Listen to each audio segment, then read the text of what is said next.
10 דברים שלא ידעתם שאתם לא יודעים. בואו אחרי. הידעת? מספר 1.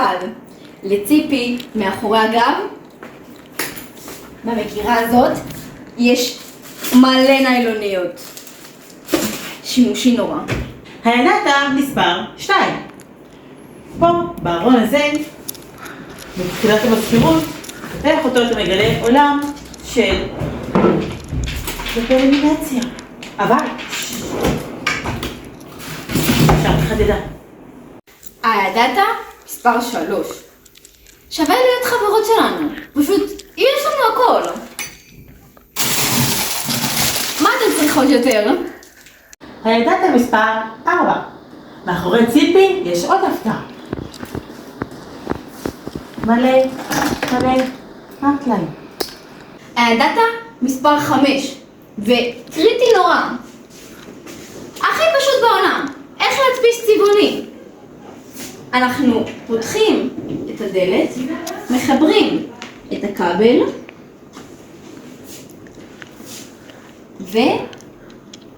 ולוחצים הדפסה. זהו. ואם זה לא עובד, אנחנו פשוט נלחץ על זה כמה כפתורים ונראה ביטחון וזה יישלח מתישהו. הידעת? מספר 6. איך להתמצא בצרור של רחל? מאוד מאוד פשוט, זה לפי הצבעים. שחור, כדי בצבע שחור. כתום, כי זה כניסה.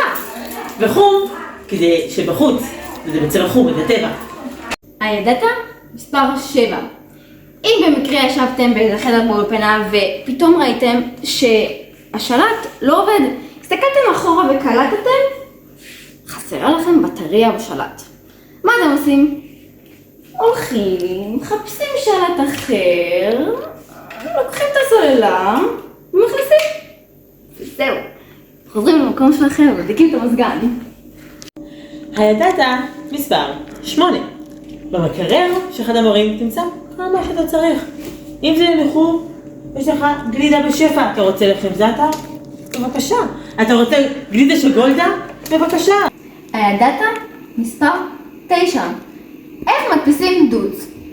בגדול מה שעושים זה לוחצים על כל מיני דברים במחשב ובסוף זה מסתדר. זהו, נגמר. הידעת? מספר 10 ואחד החשובים. מערכת ההגברה.